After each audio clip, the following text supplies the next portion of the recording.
I'm the Associate Dean here for Public Affairs. And today's talk on the Middle East probably couldn't be more timely. It truly isn't up to the minute. And so I won't even say what the title was because I think it's changed.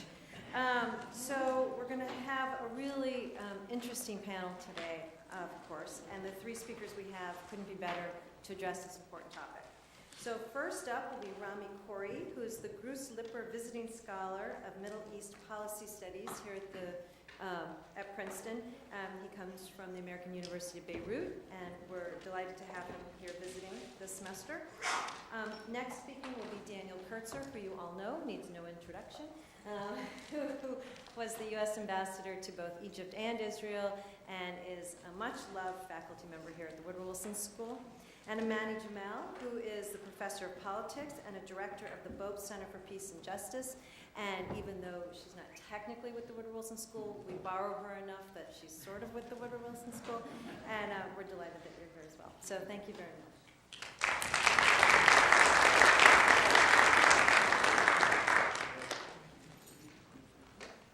Thank you very much, Elizabeth. Thank you all for coming out. Thank you for Woodrow Wilson School and Princeton for having me this semester. It's been a great experience. I still haven't spotted a black squirrel, and I'm still working on that, but I still have another week or two to do that, but it's been a tremendous experience, and I've learned so much from the professors and the students and people at events, so thank you again to everybody. The subject today is obviously one, as we've noticed when we woke up this morning and heard the news, the Fatah-Hamas reconciliation, the Israelis breaking off the peace talks, the Americans not quite sure what to do about it, everybody else just following the news. This is a process that's been going on for a couple of decades. I'm Palestinian myself, Palestinian, Jordanian, American, but from Nazareth. Our family all lives in Nazareth. We have lived this, I was born in 1948. My whole life has been a walking chronicle of the Arab-Israeli-Palestinian Zionist conflict. And the last 20 years have been particularly disappointing because never has there been such intense negotiations going on between Palestinians and Israelis. Never has there been such intense mediation, particularly by the United States, almost exclusively by the United States, at least in the formal talks. And never has there been any less agreement on the terms, and obviously no agreement has happened. So what we have is a very paradoxical situation where clearly the two principal parties, the Palestinians and the Israelis, are willing to negotiate. The United States government is willing to mediate and we're told willing to at some point put up a framework of its own ideas, which seems not to have happened yet. And there's massive international support for this. People would like to see this work, but it's gotten absolutely nowhere.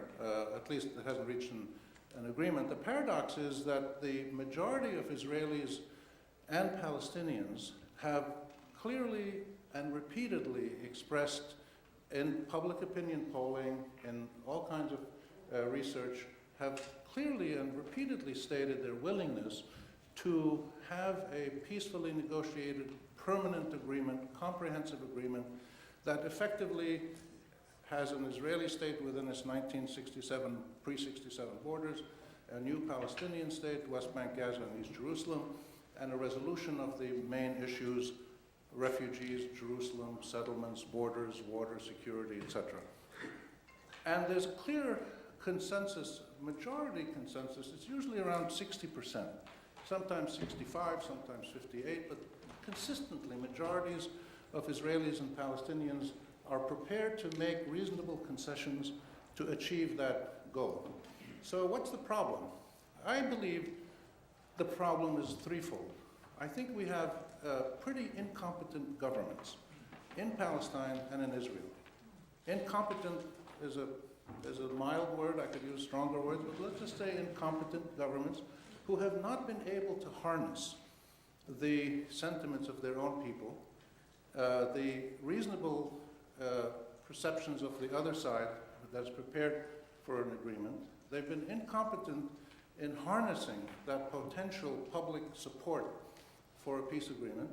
And I believe we've had also equally incompetent American mediation for the most part, and especially in the last few years. So the problem really is on all sides, and I think the real underlying issue is not a mechanical or a technical issue of do you have some Israeli troops in the Jordan Valley, where do the Palestinians have their capital in East Jerusalem, what is the nature of the border and the trading of land, what kind of open trade and movement, water sharing, all these technical issues, confidence building measures. Those are issues that have bogged the negotiators down for about the last 20 years, since the agreements, the Oslo agreements created the Palestinian Authority. It's been 20 years now, and they've been running circles around these issues, and therein lies, I think, the key point that we need to come to grips with. I believe, based on living through this conflict my whole life, based on covering it as a political journalist and analyst, based on talking to Israelis, Arabs, Americans, Europeans, Iranians, people all over the region for the last many years, and sometimes with intensive, in-depth interviews with people on all sides of this conflict to try to find out what do they need? What do they want from the other side? What are they willing to give to the other side? What do they think the other side wants from them? And I've probed these issues very deeply, and based on this lifelong experience and my reporting, my sense, and I've talked to some of the key negotiators on all sides in my journalistic life, and my sense is that the two sides, the Israelis and the Palestinians, and certainly the American government mediation efforts, have not ever fully grappled with, seriously analyzed, or realistically come up with proposals to deal with the two gut core existential issues that need to be resolved on both sides.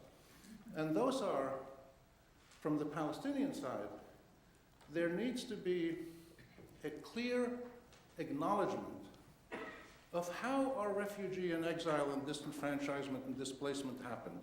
And they didn't happen in 1967. It's not the 67 borders.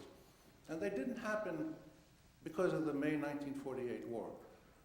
They started in 1947 with the first clashes between Zionist groups and Palestinian groups, and the expulsion and the Palestinians leaving parts of historic Palestine before the 1948 war.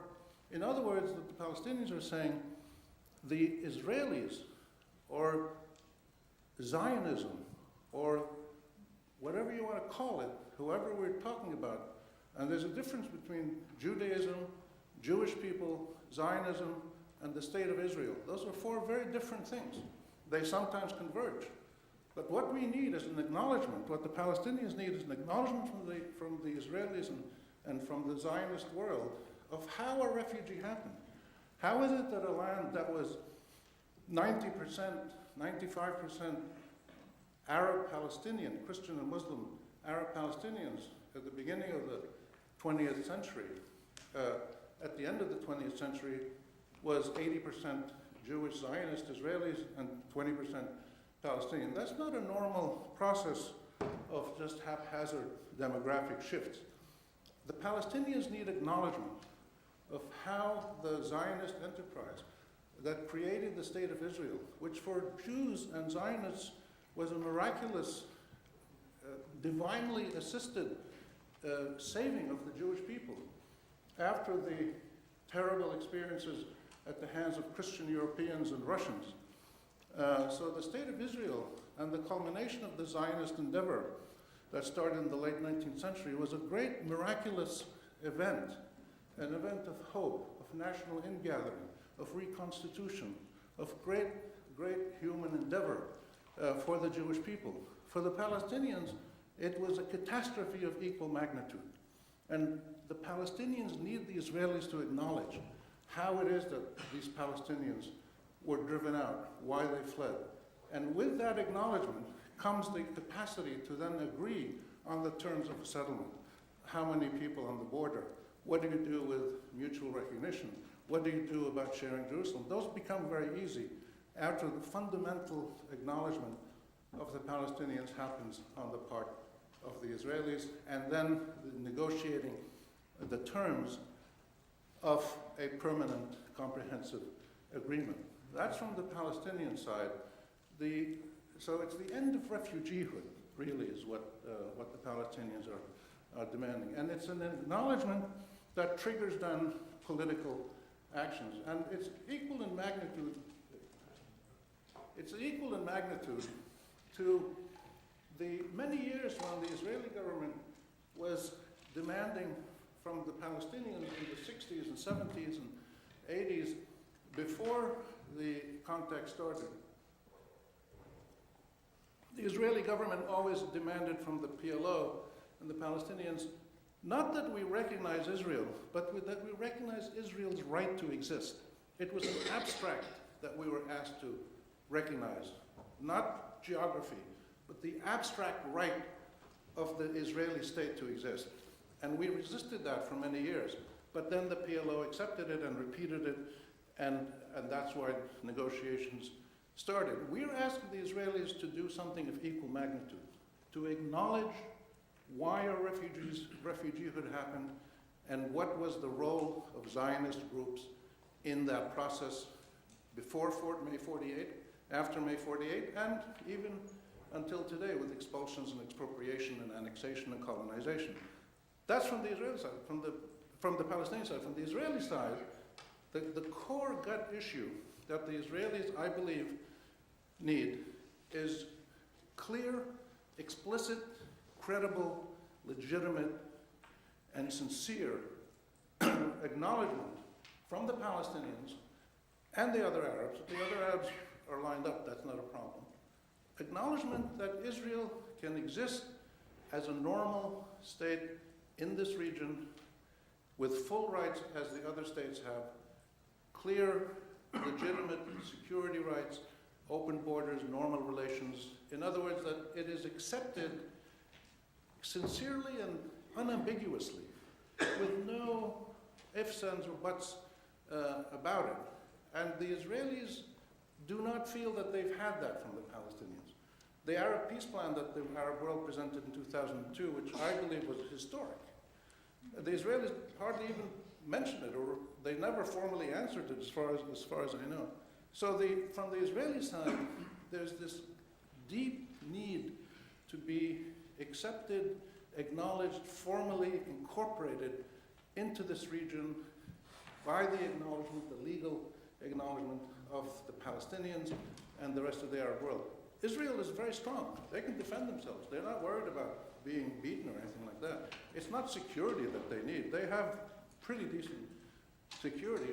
What they need is the same abstract that we need from them.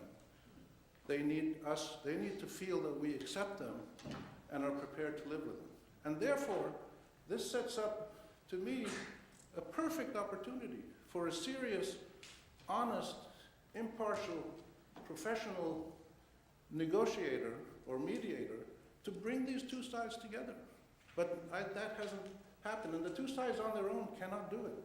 They're sitting there, as you see today, the Israelis break off the talks because Hamas and Fatah have reconciled and try to have an integrated Palestinian government. Well, what's the problem? There was a Fatah-Hamas government 7-8 years ago, and the Israelis didn't offer anything better than they're offering now. So this whole Fatah-Hamas thing is a huge excuse that the Israelis are using to break off the talks.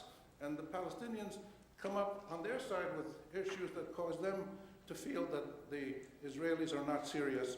They continue settlements, they do this, they do that, which is all correct. But all of these are superficial issues, I feel. The core issue of mutual recognition, mutual existence, mutual security, with a resolution of the underlying issues, refugeehood for the Palestinians, the reconfiguration and the integrity of the national community of the Palestinian people, and the same thing for the Israelis, acceptance, normalcy, and being part of the region in a way that is unambiguous and clear for everybody. So those are the comments I would make in terms of what are the problems, what are the opportunities, and I look forward to the other comments and to questions and answers. Thank you.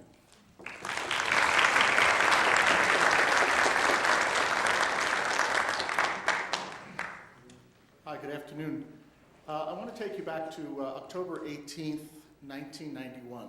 Secretary of State at that time, James Baker, was in Jerusalem, having met with the Israeli and Palestinian leadership, trying to consummate an 8-month-long process of pre-negotiations that he hoped would result in agreement on terms of reference for what was to become the Madrid Peace Conference. At midday, while he was meeting with the then Russian Foreign Minister, Boris Palkin, he called the President, George H.W. Bush, and said to him, "We're not there. We don't have an agreement, and I can't announce that we are ready to enter negotiations." Baker was open to suggestion, and his peace team, including myself, I was part of that group at the time, asked to meet with him. And the case that we made was fairly simple, that you've gotten these pre-negotiations to a point where, yes, there is still a gap.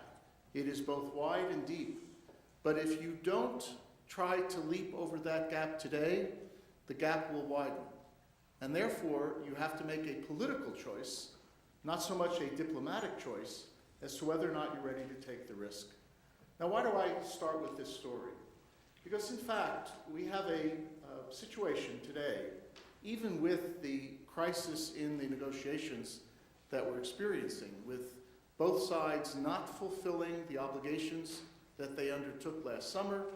The negotiations now seem dead in the water just a few days before they were supposed to result in at least an agreement to seriously negotiate.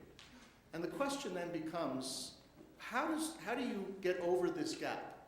It is wide and it is deep. And I want to raise with you today an exercise in how the United States both might have helped to bridge this gap and still may be able to bridge this gap. And that has to do with the articulation of U.S. terms of reference, or a U.S. framework. Now, I'm going to show you part of a project that I've been working on. It's on the Woodrow Wilson website, and you can find it. I don't have the URL, but it's easy to locate. And the full set of draft U.S. parameters is not that long, but it's longer than what we're going to talk about today. What I will suggest today is that Secretary of State Kerry and President Obama are at an equivalent point that Secretary Baker and President George H.W. Bush were in 1991. Do they take the political risk of articulating an American idea, or do they not? And do they try to continue to negotiate in a pre-negotiation framework to try to bring the parties on board? My own bias, my own prejudice here is that further negotiations on terms of reference will not produce results. In fact, I have argued that if there was a belief that pre-negotiations could produce terms of reference, we would have had a peace treaty already.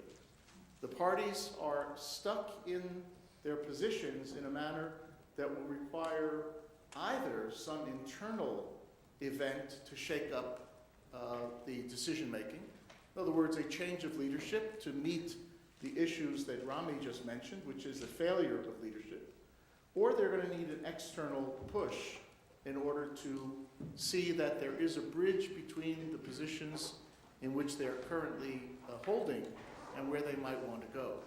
The reason this may have some validity, again, as Rami suggested, is that public opinion polling for many years now, almost 2 decades, has suggested that the publics in Israel and Palestine are well ahead of their leaders with respect to understanding the basic contours of a settlement.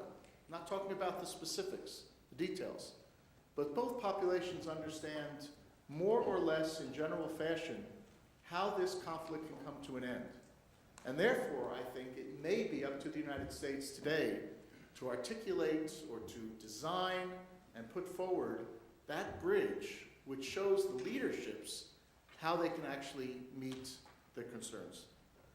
I don't expect you to read all of this. I do expect you to do your homework, though, and go to the Woodrow Wilson site. The full text of the parameters includes 12 issues. What the goal is of negotiations, the territorial borders, security, in other words, the core issues, does not pretend to actually define the specifics of an agreement, but points the two sides in a direction which would almost make it impossible not to reach an agreement.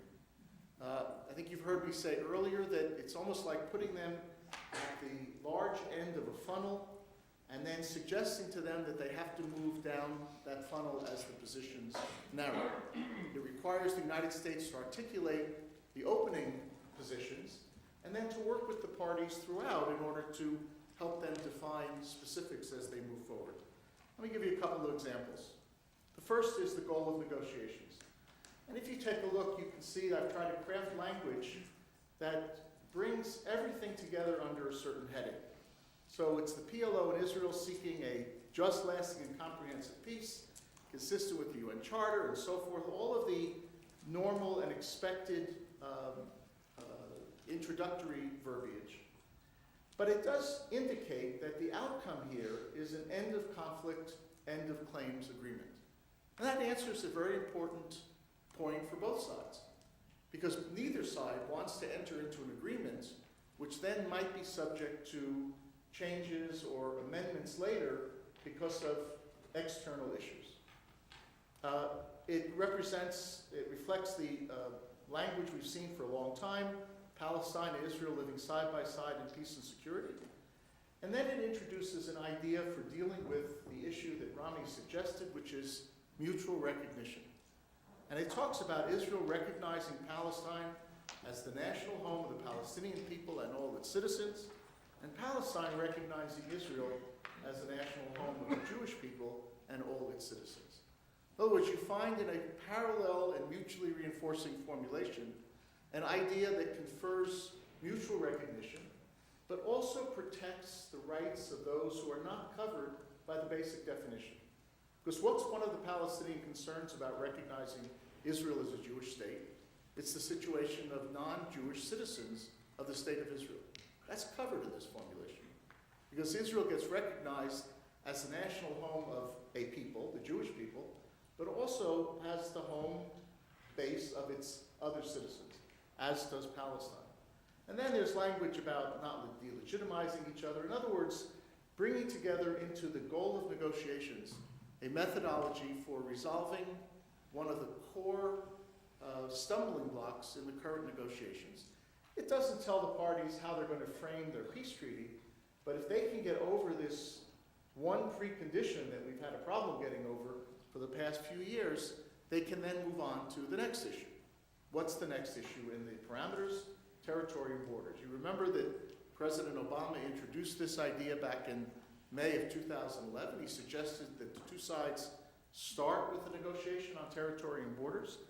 And at the time, it was rejected very publicly by Israel, but it was also not accepted by the Palestinians.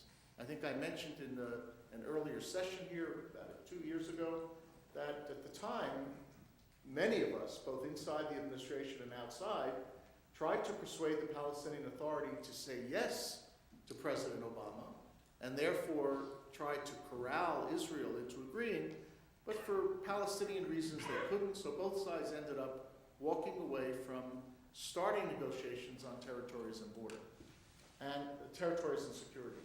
What's the issue here? The issue is whether or not a formulation can be found which reflects the Palestinian requirement that the equivalent of 100% of the territories occupied in 1967 will be returned to them in a settlement. This is important for two reasons. Number one, the two peace treaties that have already been arrived at with Egypt and Jordan have assured those two countries of 100% of the return of their occupied territory. And therefore, Palestinians say it is not reasonable to expect that they would be asked to accept less than 100%.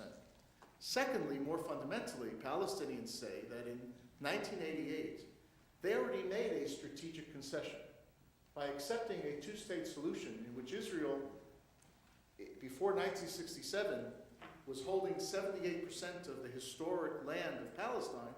The Palestinians had already accepted the idea that they would be left with 22% of historic Palestine. And they say they're not going to accept less than that 22%. So they're looking for a formulation that assures them 100% of the 22% that existed before 1967.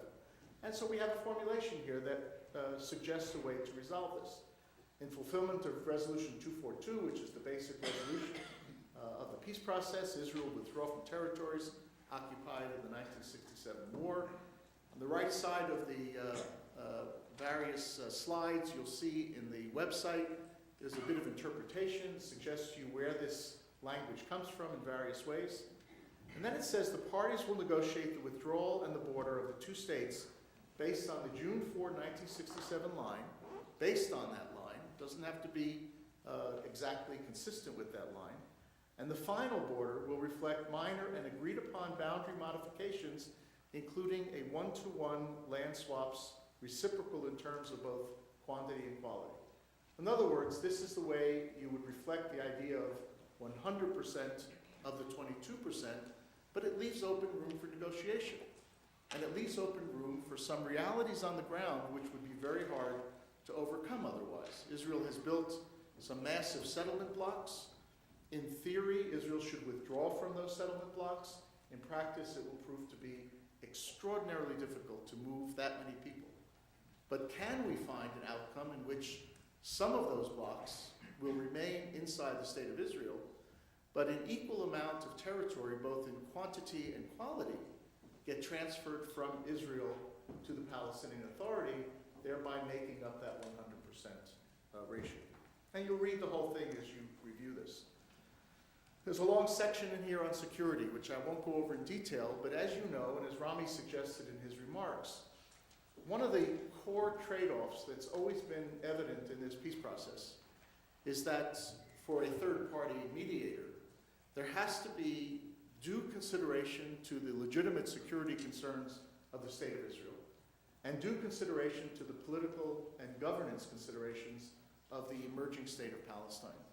And what this section tries to do is to address Israeli security requirements, but in a manner that would not impinge upon the psychological or real concerns of this new state of Palestine. We've mentioned here before that Secretary Kerry arranged for the appointment of former General John Allen to look at this security issue, and there are answers to virtually all of the problems that both Israeli security officials and Palestinian security officials will pose in the context of a final status agreement. This section tries to provide for this in general form, and so to allow the two security negotiators then to fill in the details and the blanks. There's a section on refugees, something that Rami indicated in his opening remarks. And what we tried to do in this section is to reflect two realities. One reality is that Palestinian refugees need some degree of historical conciliation for what they perceive to be historical injustice. But it has to be phrased in a manner that the state of Israel does not end up believing that it was born into sin. And you can imagine trying to find formulations which both give the Palestinians some degree of satisfaction that they have not suffered in vain, without giving the Israelis the heartburn of believing that they have been the only cause of that suffering, is very challenging. There have been discussions in what's called Track 2 diplomacy, non-official diplomacy, on how you find formulations in which you both deal with these historical narratives, but do it in a way that's sensitive to the requirements of both sides and not just one side. That's issue number one. Issue number two, states have sovereign rights. And one of those sovereign rights is that they do not have to admit anybody within their borders that they don't want to. And so the state of Israel has a sovereign right to admit no refugees whatsoever. And the state of Israel's arguments in this respect is that once a Palestinian state comes into being, Palestinians should have the right to return to their state, not to another state. And so this reflects the idea that, consistent with the new state of Palestine's regulations, the Palestinians should have the right to return to the state of Palestine. It also indicates that Israel might consider a program for admitting some refugees through family reunification or other means. In other words, trying to find a balance between what has become one of the most sensitive questions in the historical narratives of the two sides. We wouldn't have a framework without Jerusalem, and as I've talked about from this podium several times, there are a number of ways to resolve the Jerusalem issue that will satisfy neither party with 100% of its interests, but might satisfy enough of the interests of both parties so as to allow an agreement. And if I summarize it briefly, you can read it in detail. We divide the idea of Jerusalem into two separable parts. Number one, the areas of Jerusalem outside of the Old City, in which the outcome could be resolved demographically. Where Jews live become parts of the state of Israel, where Palestinians live becomes part of the state of Palestine. I've used this word before here. It will be a squiggly border, but it will be a border. And you'll have two states, in a sense, dividing a city, which doesn't necessarily have to be divided with barbed wire, but it can be divided in terms of sovereignty. The Old City poses a particular problem. It is, as you know, 1 square kilometer. When I took my students to Jerusalem a few years ago, I made them walk the old campus. And after they finished walking the old campus, I told them that they had now, in a sense, covered much more ground than they would cover in the old city of Jerusalem. And it will be impossible to reach a demographically based resolution of the old city in the old city. For a few years, I participated in a project with some Canadian diplomats, and we came up with the idea of an agreement on the part of Israel and Palestine to agree on a management scheme, but to withhold the assertion of sovereignty. In other words, if they agree on everything else in this conflict, and the last issue to be resolved is what happens in the old city, they can agree not to assert sovereignty, and they can run the place together with some international help, and it works out just fine. Now, I don't want to sound too glib. There's a reference in the slides to the website of what's called the Jerusalem Old City Initiative. There are hundreds of pages of studies that we undertook to try to prove the point that this is a doable proposition. And in fact, Palestinians and Israelis with whom we worked very intensively agreed that this may be the best of the worst outcomes. In other words, the best outcome is one side wins if you're that side and not the other. But when you have two sides who want to win, this may be the best outcome we can possibly achieve. So you have here an idea incorporated in words available for you to study and to take issue with that suggests that in order for this peace process not to end up in crisis, but to translate it into opportunity, which is the topic of today's talk, the United States may have to step up and carry out its responsibilities and do something that we have not done for now over 20 years. And that is to design a process for the two sides which has a compelling narrative of its own and directs the two sides toward an outcome that, frankly, their people know is best for them. We now have to bring the leaders on board. Thank you very much.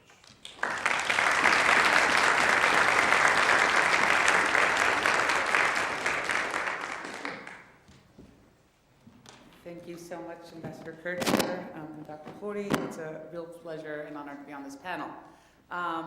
So I'm going to make some remarks about my general impressions about the peace process, why they failed, and how each side, and mostly what this means for each of the sides moving forward, and why we're missing, if you may, this opportunity in peace talks. I think both Dr. Khouri and Ambassador Kurtzer highlighted the important role that the U.S. Could have played in this role.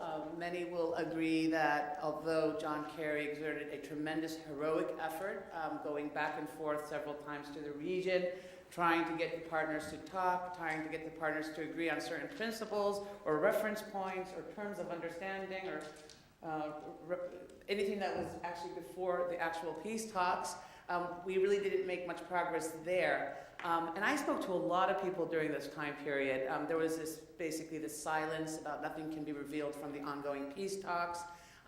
But the idea is like, what was going on in these peace talks? Were we making progress? Some people would say, well, we really haven't heard much, so that might mean there is progress. Others have said no from the very beginning.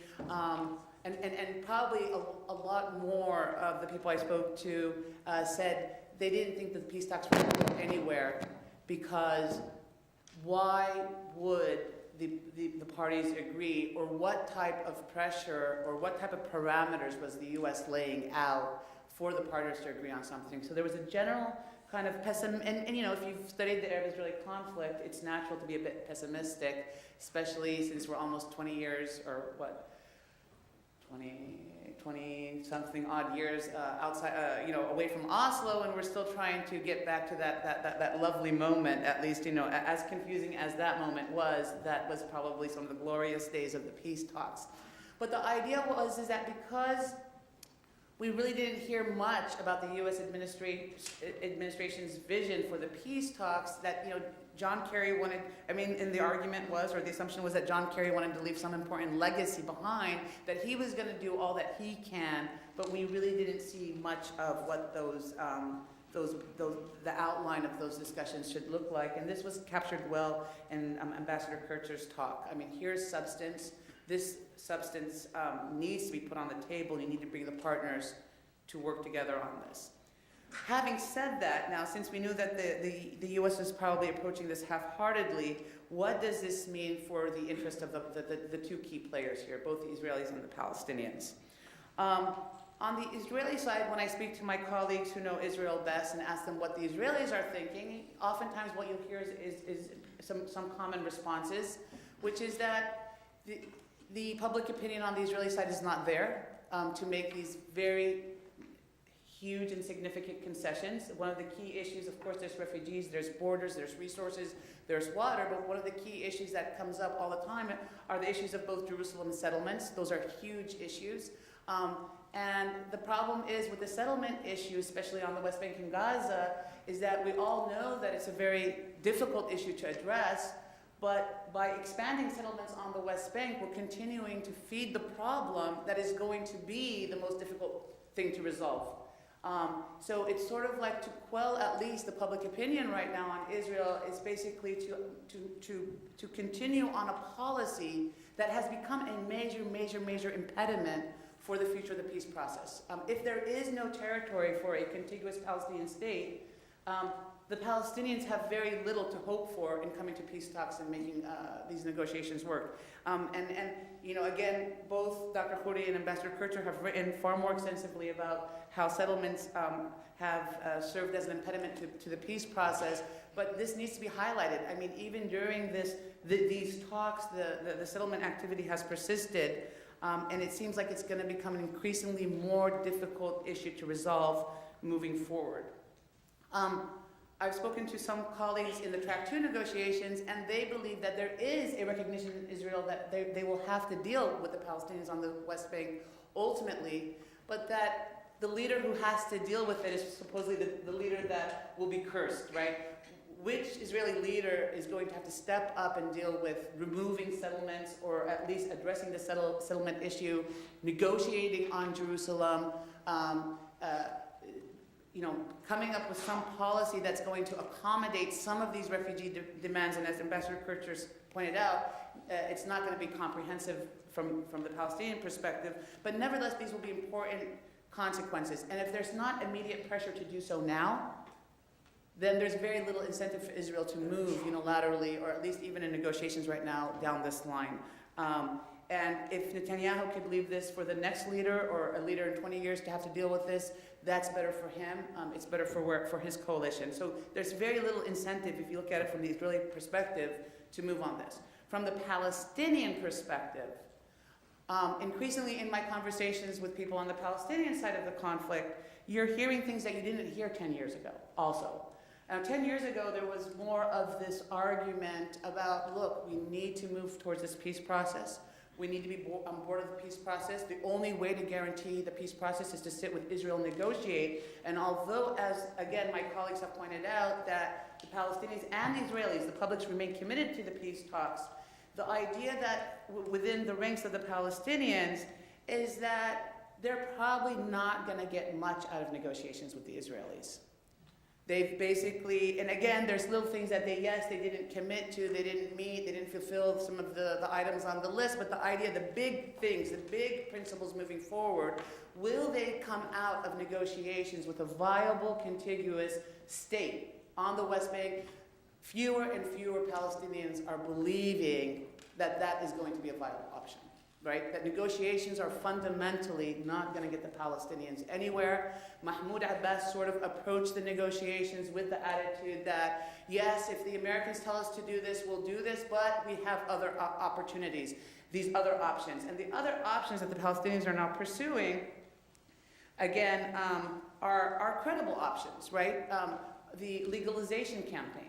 The international legalization campaign, where the Palestinians are trying to get recognition from international organizations. Again, it's a roundabout way of acquiring legitimacy and recognition, but nevertheless, it's basically putting the Palestinian issue on the international agenda in ways that it was not viable to do 10 years ago, or even 20 years ago.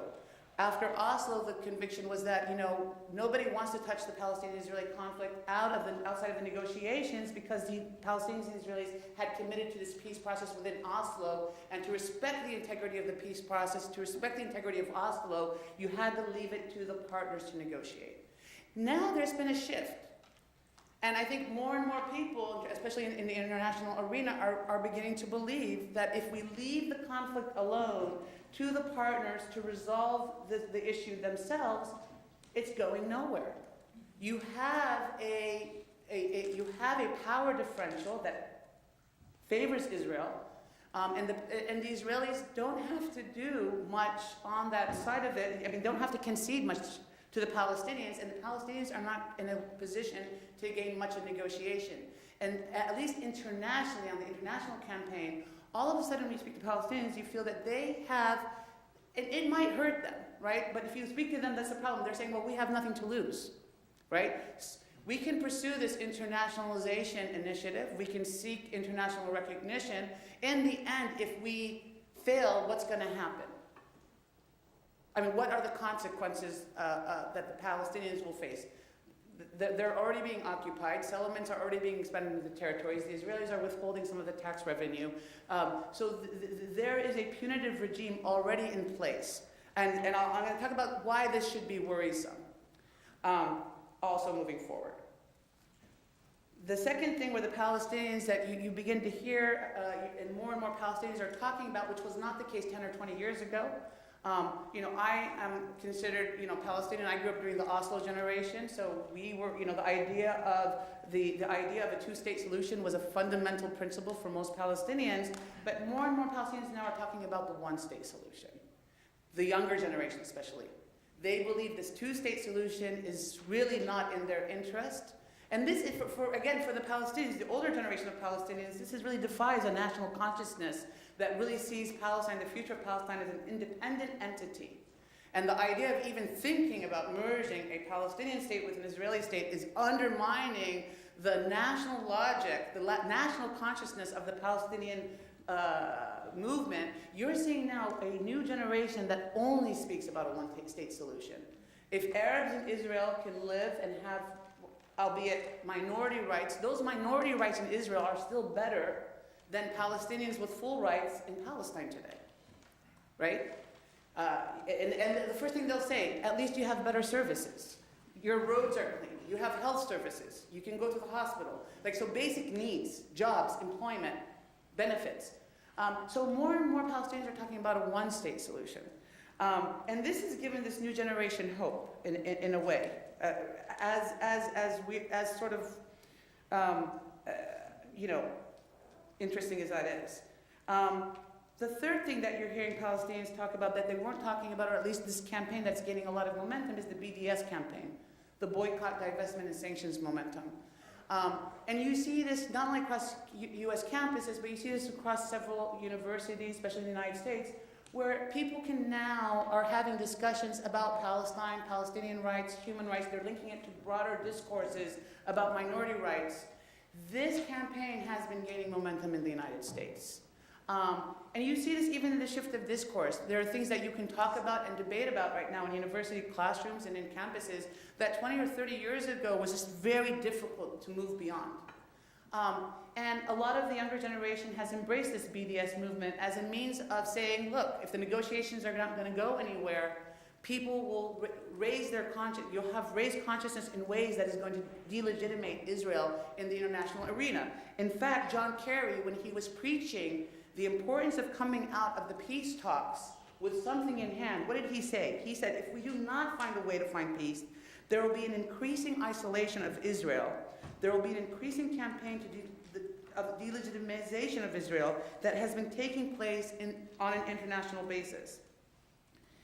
And he went on to point to the BDS campaign and the success of the BDS campaign. So again, this momentum is moving people away from the conviction that the two-state solution is the only way to achieve Palestinian rights or autonomy. Third, what you're hearing is that the Middle East has changed, right? You're living in a Middle East today that is far more sensitive to public opinion, especially after the events of the Arab Spring. You are dealing with a Middle East where governments now in the Middle East are far more sensitive to public opinion of their own populations, right? It's no longer suffice for authoritarian leaders to dictate or to turn a blind eye to grievances of their citizens or neighboring citizens and pretend that's okay. There is a sensitivity to this. Not only do the old rules of authoritarian rule no longer work in the Middle East, right? But that new regional realities has made it more important for Israel to depend and to form alliances, if not, explicitly or not out in the open, at least complicitly or implicitly, if you may, with Arab partners. Iran has made it important for Israel and the Saudis, for example, to seek the help of one another. Yes, they're not doing it openly, but they're both on the same page and they're both discussing the issues, right? So the Middle East is shifting. The role of Israel in the region, the future role of Israel in the region, not only as this state that's outside of the perimeters of the Middle East, but a state that is embedded in the Middle East and in fact shares security interests with other Arab countries, is a new development, which will further make it more difficult for Israel to move away from the mainstream Arab public opinion moving forward. And Palestinians are pointing this out. Palestinians are pointing this out. Finally,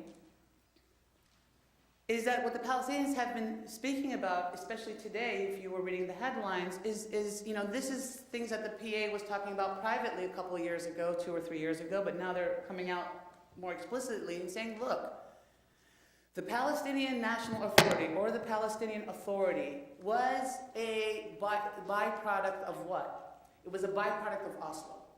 The idea was, in order to have negotiations between Israel and the Palestinians, you needed a governing authority to represent the Palestinians, right? So that's how the PA came to be. It was designed to be a governing authority of the Palestinians, although it's only really governs Area A of that, and we don't want to get into the territorial discussion about that right now. But it's designed to govern the Palestinians and to negotiate with Israel. And in return for it being in power, it received aid, it received recognition, it received legitimacy. It was able to employ at some points, upwards of 25% of Palestinians, part of the government infrastructure.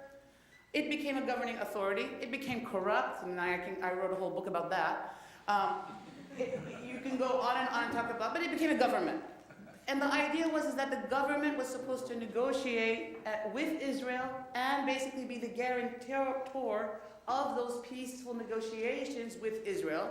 And involved in those negotiations were the security parameters that the PA promised Israel, and Israel promised work with the PA to guarantee. There was a lot, we often don't talk about the great amount of security cooperation. We often talk about the great amount of security cooperation that does not happen between the Palestinians and Israelis, but the truth is there's a lot of security cooperation that did happen, and that does happen between the two entities. And if the Palestinian Authority is increasingly seen as a delegitimized authority that cannot gain rights for its own people, but it can only deliver security to Israel, the purpose of the PA, even among its own peoples, becomes more and more obsolete. And people wonder why Abbas ran to Hamas today. And people say, oh, clearly to provoke Israel. Maybe there was a provocative tone in there. But the truth is, after engaging for 6 to 7 months in these heroic, historic peace talks that resulted in nothing, you've got to be worried if you're the PA that you are going to lose legitimacy and credibility, and it's going to play brilliantly in the hands of your opposition, which is Hamas. So this was a very smart move on Abbas, actually, to go and embrace Hamas and try to bring them back to the table. And if everybody read closely, the agreement is that Hamas has to abide by the existing agreements that the PA already has with Israel. People forget that we've had relatively a lot of peace on the Gaza-Israel border. I know there are problems, but that's because Hamas and Israel are also coordinated on some of these security protocols. Finally, when Palestinians are in negotiations with Israel, Israel often points out that, well, we're negotiating with the PA, we're going to make concessions to the PA. Well, the PA is clearly not representing the Palestinians because you have this other entity in Gaza, which is Hamas. So now that the Palestinians have a reconciliation government with Hamas and brought Hamas on board, people are like, oh, we're not going to negotiate with the Palestinians because they brought Hamas on board. So, I mean, there needs to be some consistency there on this issue. This was a move from Mahmoud Abbas to gain legitimacy because it's clear that the peace talks are not going anywhere. But finally, what Abbas said today, that if all else fails, they are willing to invite Israel to reoccupy the West Bank. Let them govern the Palestinians. Let Israel go back to governing the Palestinians as it was doing before 1991. Now that's probably a bluff, okay? But nevertheless, that they can publicly now make that assertion, and nobody has flinched to basically say, look, we're sort of sick and tired of occupying our own people to do the work of the Israelis. If the Israelis don't want to give us something in return, so Israel, you can come back and reoccupy the West Bank, and you collect taxes, and you clean the streets, and you figure out how to deal with the unemployment problems. That's a major statement. And nobody's really objected. Nobody's hysterical about this on the West Bank today. You know, a statement inviting Israel almost to reoccupy the West Bank, and people are just nodding, saying, yeah, let's see what's going to happen.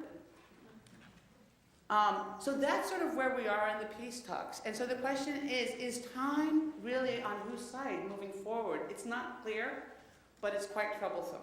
All right, thank you.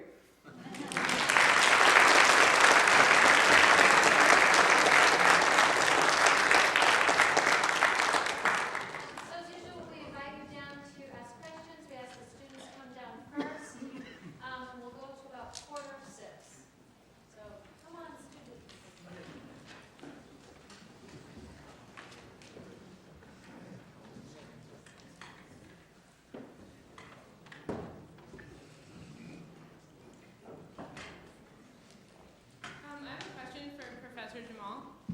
Thank you so much for being here, all of you, first of all. My question is regarding what you said about young Palestinians being in favor of a one-state solution, and actually connects with the statement that you just discussed about being okay with Israel, I guess, running the West Bank. My question is, what happened to Palestinian nationalism? Is this something that young Palestinians just don't identify with anymore? And how does this vision of a one-state solution fit with how they see the maintenance and the strengthening of a Palestinian identity? How would that take form if they're living under Israeli governance? So, okay, thank you for that question. So this is sort of appalling, right? I'm not a I'm not a youth anymore. But if you understand, like, to know Palestinian history and Palestinian nationalism, when people used to talk about the one-state solution, it used to be, and I don't mean to be insulting anybody, but it used to be like the fringe lefties who had no connection with reality were the people who were talking about the one-state solution. And it's like everybody like just left them off. And now it's like increasing, especially with the youth, there's a conviction that if there's a one-state solution, if you bring Israel, not that they're trying to mobilize Israel to reoccupy the West Bank, I just want to make sure that nobody quotes me incorrectly, but they're saying there is this conviction that they might be better off in a future state of Israel, and that Israel, if Israel does come back in the West Bank, it's only a matter of time before Israel has to deal with an international community that's going to say this is just not right? We're not going to go down South Africa again. And that Israel is going to have to make clear decisions about how it wants to broadcast itself to the world after that. I mean, at least with the PA, you can say, well, the Palestinians have their own government, the Palestinians have their own state, the Palestinians are collecting taxes. But the truth is, the Palestinians are telling, especially the youth, this Palestinian identity or this Palestinian nationalism, it's not giving us jobs, it's not giving us opportunities, it's not giving us dignity. Again, this idea of dignity, which is a major theme, social justice and dignity, the themes of the Arab Spring. And the PAs, but a bunch of people basically who made it well for themselves. They're driving nice cars, they're doing well. We'd probably be better without it than with it. And this is increasingly becoming a discourse. And I think Mahmoud Abbas is trying to get ahead of the curve on this one. I have two questions. The first is for Ambassador Kurtzer. The second will be, I think, for both Rami Khouri and Ambassador Kurtzer. I think Professor Jamal is more on the right page on that one. So my first question is, when you talk about how the narrative we tell about 1948 has to be somehow made to fit the historical visions of both sides, I see this in fundamental opposition to what Rami Khouri says is the core need of the Palestinian side, of recognition of what happened. So I don't see how that's, I'd like to explain how that's possible if your suggestion is instead we either obfuscate or erase the history of ethnic cleansing in the interest of Israeli hurt feelings. And the second is in the light of the fact of how the extended negotiations between both sides has functioned as a veil for continued entrenchment of occupation, continued dispossession, whereby Palestinian territory has been divided up and to the point where it is essentially impossible for a contiguous Palestinian state to form, and the Palestinian Authority has been converted into what functions essentially as a corrupt security contractor of the Israeli state. How much farther does this go? Like, at what point of, like, how many people have died, how many homes have been demolished, do we stop treating this? I'm getting there. Thank you. At what point? This is a question. Thank you. When do we give up on that project of ethnic separatism? At what point do we stop? Would you guys stop wanting to treat this as a independence struggle and instead as a civil rights struggle? Because, eventually at some point, that project exists.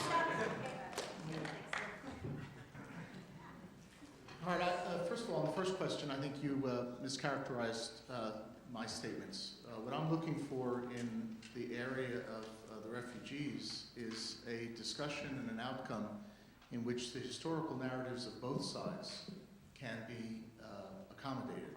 It's not a question of pacifying one's concerns at the expense of the other.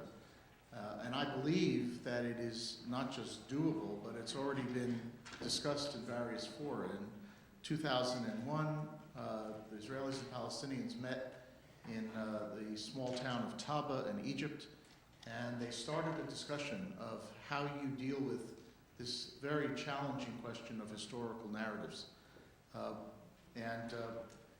They actually made some progress. In most of my classes where I deal with this question, in fact, I start the class by, in a sense, creating two parallel lists of the narratives of the two sides. And what's remarkable is the degree to which it's like looking in a mirror, because both sides have historical, legitimacy, legal, exile, justice, land claims that seem to negate the other, but only suggest that we have to find a way in which they're complementary and not contradictory. So this is not a question of soothing one side's feeling. I also reject the language you use about ethnic cleansing. We're not talking about ethnic cleansing. We're talking about a complicated situation that existed in the 1947 to 1949 period, in which a great deal of historical research has been done now, including by Israeli new historians who have revised much of the Israeli narrative as a result of this research. More work needs to be done in the Palestinian archives, because that also needs revision as a result of research. So we are talking about parallel and so far mutually contradictory narratives that need to be bridged. As long as I have the floor, I'll take the second question. You know, you're entitled to a view about you know, how long you go before you translate this. It's not a view that's accurate with respect to the way the two sides see this conflict. This conflict has elements of a territorial dispute. It has elements of religious and ideological dispute. It has elements of narrative dispute. And that's what has made it, until this point, very challenging to resolve. The arguments of both sides have a tremendous amount of validity, but right now, one can say that those arguments have only served to reinforce intransigent positions on both sides rather than to build the bridges, which is why I come back to my presentation, why I think it requires a stronger role on the part of the United States to help these two sides get out of these self-reinforcing justifications and start to reach out to each other. If I can just add a couple of things. I think on the question of the external role of the mediation, I agree with Dan in terms of the U.S. should take a more forceful role, but I would add that this is not the responsibility of the United States. Nobody formally, morally, politically, or legally mandated the United States to solve the Palestinian-Israeli problem, but the United States, by virtue of its role in the world, has taken primary responsibility and has been a serial failure. So the way to do this is to have the United States be involved in a much bigger coalition of players, including Europeans, Russians, the Arab world, Islamic players, Iran even, and others, Turkey. A lot of people should be involved in this, and there can be very easily, I think, a global consensus on some of the broad issues. And the framework that Dan has produced, I think, is one of the best ones yet that has come out. It has issues that both sides will disagree with, including myself, where I think some of the points need to be clarified and strengthened, but it is the best of what I've seen put out on the table. So there's clearly a starting point where you can do this, but the U.S. cannot do it alone, and I think it has to be a broader mediation effort. The second point I would make is that the reconciliation of these two different narratives, I think, is not that difficult. It is difficult, but it's not impossible. The two narratives are real to their own people, and that is something that cannot be changed by anybody. No Israeli or Zionist is going to come and change my narrative about my Palestinian heritage, and nobody is going to go to an Israeli or a Zionist and change their narrative about the creation of Israel. But what can be done is to put them side by side and then overlay them with, say, international law, UN resolutions, and a certain global moral consensus that everybody pretty much can agree on about equal rights for both people. The problem, the reason the U.S. has been a serial failure in mediation is that it has broadly always followed the sort of Dennis Ross school of mediation, which is the Israelis need to have their security needs satisfied, and the Israeli linkages with American policy take prominence over the Palestinian rights. And this has failed. It has consistently failed. What we need, and I think, and again I see this in the work of Dan Kurtzer, is a much more morally and politically balanced and realistic approach that says the Israelis and the Palestinians should have equal rights that are simultaneously applied and enjoyed, not sequentially. You don't make the Israelis calm and then see what the Palestinians get. That's the Kissinger, Dennis Ross kind of approach that hasn't worked very well. The Egyptian and Jordanian peace treaties with Israel worked and have held, even when Muslim brothers were running Egypt, have held because they gave both sides simultaneously equal rights, and nobody had greater rights than the other. The third last point I make quickly, about how long this can go on. The Palestinian exile is now 10 years longer than the Babylonian exile of the Jews in ancient history. And what happens in the second and third generation of exile? Nationhood happens. And this is exactly what is happening. The Palestinian people today are in the third generation of their exile that started in 1948. Now, depending on how you take the historicity of the Bible and the Hebrew Bible, but it was the Palestinian exile is about 10 years longer than the Babylonian exile. And in exile, people start first, they're shattered, and then they're sad, and then they plead for help, and then they ask God to help them, and they look for prophets, and then in the third generation, they start working to achieve their rights. And this is exactly what is going on. The Palestinian young people today are more nationalistic, more clear, more determined than the generation, say, of my parents, which was the generation that was shattered and confused and didn't know, and pleaded for help. This young generation of Palestinians is not pleading for help. It is working every day. You go to the internet, you find kids who are 12 years old recreating their Palestinian villages that were destroyed in 1947, recreating them in three-dimensional pictures on the internet. And they know so exile is reinforcing the national identity, but more importantly, reinvigorating the political determination to achieve justice, not to achieve revenge, not to achieve ultimate power over the Jews or the Israelis or the Zionists, but to achieve justice. And that's what the Arab Peace Plan represents, an attempt from the Arab world with total consensus to find a mechanism that achieves justice for both sides and is politically realistic. So I think the question of time, clearly the Israelis can go on doing settlements and what they're doing for many more years, and the Palestinians don't seem to be able to do anything about it.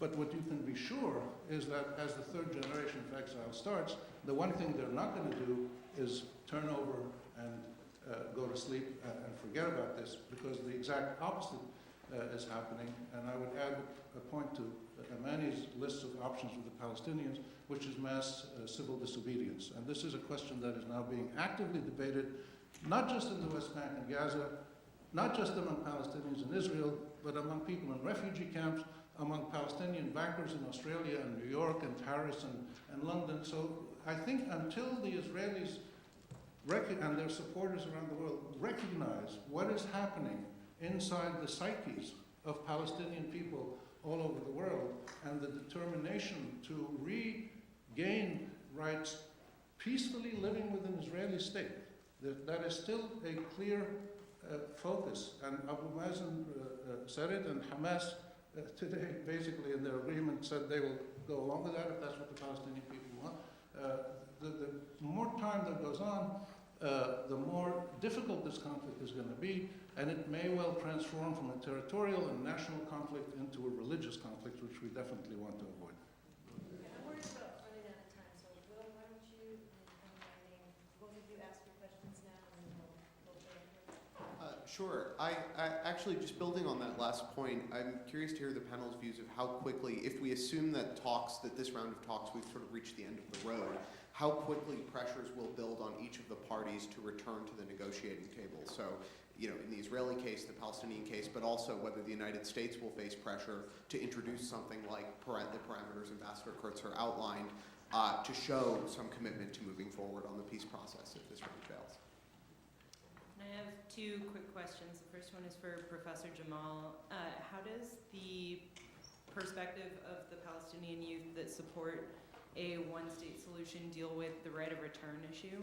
And how do you feel that accords or doesn't with Palestinians who are actually abroad? And then the second question is for this side of the table, and that is, how would you feel about the use of truth and reconciliation commissions? And I don't want to make the parallel with South Africa too strong, but it's just, it's a process that worked somewhere else with similar problems. Okay, do you want to ask, sorry, do you want to ask a question? Yeah, thank you. First of all, thank you all. It was a great conversation. What I wanted to ask, I agree with all of you when you said that the majority of the Israelis and the majority of the Palestinian people know already how the final agreement is going to look like. I'm sure if you're going to ask an average person in Israel, you can cite all the different agreements and all the different stuff that people are already agreed upon. For me, it's more of a leadership failure, as Ambassador Kurtzer said. I know who I would like to see in the Israeli government. That doesn't matter right now.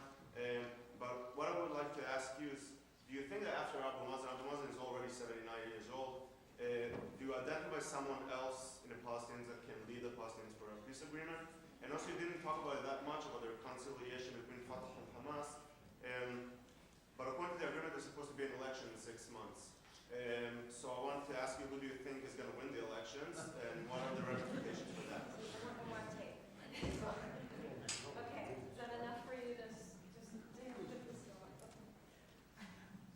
Should I step in? Okay, so really quickly, I think the first one was how long will it take for the talks to revive if these talks have indeed failed? I mean, from previous experience, we're dealing with a president in his almost the end of his second term. I don't think, unless he pulls a Clinton and tries to get and adopts Ambassador Kurtz's framework, I really don't think anything is going to happen.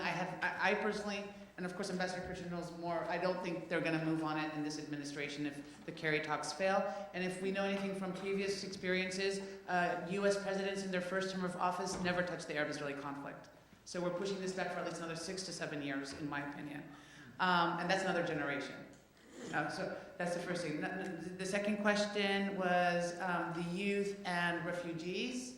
Over here, I think the youth are committed to this idea that the refugees have the right to return, but I don't think the youth are going to dictate what percentage of refugees return, where, how, when, how they're compensated. I personally believe, and Ambassador Kurtzer can say more about this, and Dr. Khouri can say more about this, a lot of the refugee stuff has already been resolved. I mean, where the parties are on refugees, I think they've made a lot more progress on refugees than they have on Jerusalem, at least that's my impression. The third thing about Abu Mazen, it's not clear who's going to succeed Abu Mazen. There's not one clear front runner, but Houthi's still in jail. He was supposed to be released, wasn't. People are eyeing him. It's not clear that he'll be out. And so that's in many ways why the time component is really important. It's not clear whether there's going to be another leader who can pull it together the way Abu Mazen has, and he's older. What the reconciliation government means and whether there'll be elections. I think there will be elections. I think Hamas is very popular still in Gaza, less popular in the West Bank, but I think also with the reconciliation agreements, at least my sense is that Hamas has agreed not to go after the presidency, and I'm not sure how true that is. So it's just like iffy. Last point is, sorry if I missed your points, so I'll give my colleagues a chance to talk. All right, four quick answers. Sure, pressures may build up, and we may see all kinds of possibilities, including a revival of intifada violence, a stronger crackdown. On the other hand, there's an interesting article today by Roger Cohn in the New York Times that suggests that there may be a sustainability of the current situation on both sides. The Israelis feeling comfortable with the continuation of occupation, and Palestinians not wanting another round of violence that ends up hurting them at least as much, if not more, than Israelis. So it's hard to tell. I have believed for a long time the status quos are not static, so something will happen, but it's unclear whether it will be in a direction that prompts them to come back to the table or simply reinforces a kind of divorce attitude. On the Truth and Reconciliation Commission, sure, it's an idea that needs to be considered. It's a question of when. It may work better after the parties have solved some of the substantive issues. On the other hand, it may be a way of dealing with the narratives questions if such a commission or body can be brought into being that both sides see as representing their views. What happens post-Abbas, I'll leave that one to Professor Jamal. There is already, and it's one of the arguments that people are making as to why Abbas moved to reconciliation with Hamas, there is already a very advanced succession struggle within Fatah. Mohammed Dahlan, the former strongman of Gaza, and Abbas have been at each other's necks. Very difficult fight brewing between them, and it's only warming up because Dahlan has his own set of enemies. There are going to be others who challenge for the leadership, and the one person that a lot of people look to who might be able to establish some kind of a consensus is in jail, and that's Marwan Barghouti. Palestinian elections in 6 months. Stay tuned. We have to have another one of these sessions. Why should I tell you the answer today? I just add a couple of comments to those. The pressure to talk, I think, is not going to be very significant on either side because they've been talking for 20 years.